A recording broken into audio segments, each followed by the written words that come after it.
கடகராசி அன்பர்களே, ஆவணி மாதத்தில் உங்களுக்கு கைக்கு பணம் வரப்போகுது. பண வரவு திருப்திகரமாக இருக்கக்கூடிய மாதம்னு கடகராசி என்பர்களுக்கு சொல்லலாம்.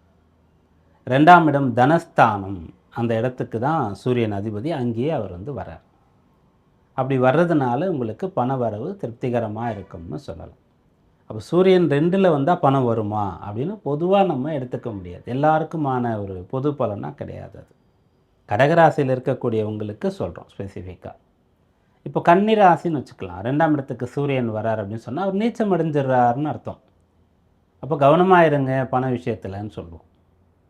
இப்போது அவர் ஆட்சி பலம் பெறுகிறார் கடகராசிக்கு. அதனால் பண வரவு இந்த மாதத்தில் திருப்திகரமாக இருக்கும்.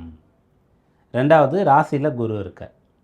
அந்த ராசியில் குரு இருக்காருன்னா அவர் உச்ச பலத்தோடு இருக்கணும். அவரோடு புதன் சேருகிறார்.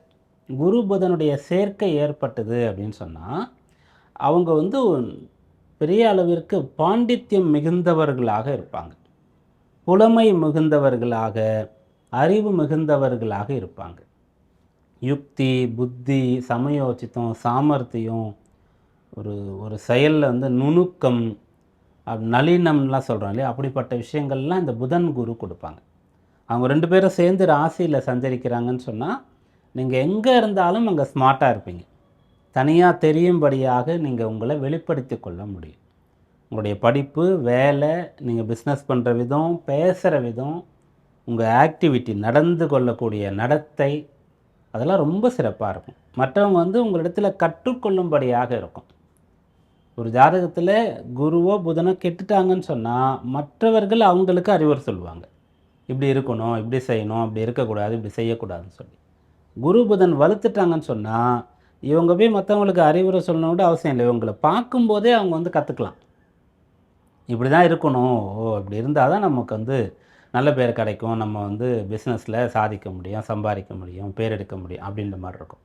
ஸோ அந்த ஒரு தன்மை இருக்கிறது. அதனால் சிறப்பான செயல்பாட்டின் மூலமாக நிறைய பணத்தை நீங்கள் அடைவீங்க அப்படின்னு சொல்லலாம். எப்பவுமே இந்த கிரகங்கள் நமக்கு பலன் தரக்கூடியது இப்படி தொடர்பு நிலையில் தான் இருக்கும்.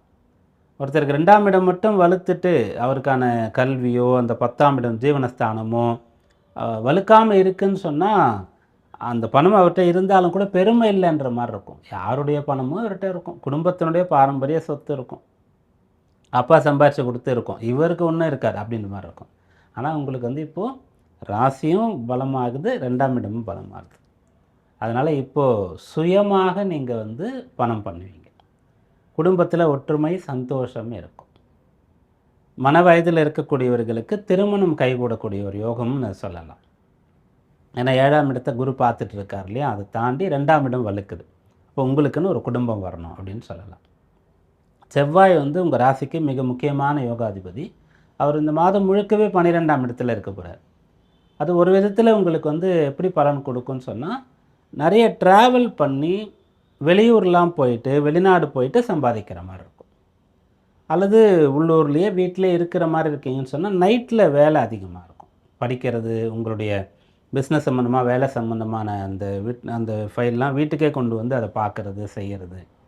அப்போ நைட்லாம் மெயில் வந்துகிட்டே இருக்கும், ரிப்ளை போட்டுகிட்டே இருப்பீங்க அப்படின்ற மாதிரி. இரவில் கொஞ்சம் தூக்கம் குறைஞ்சி வேலை செய்கிற மாதிரி இருக்கும். ஆனால் வேலை நடந்துடும். அது 12ல் இருக்கிற செவ்வாயசல்.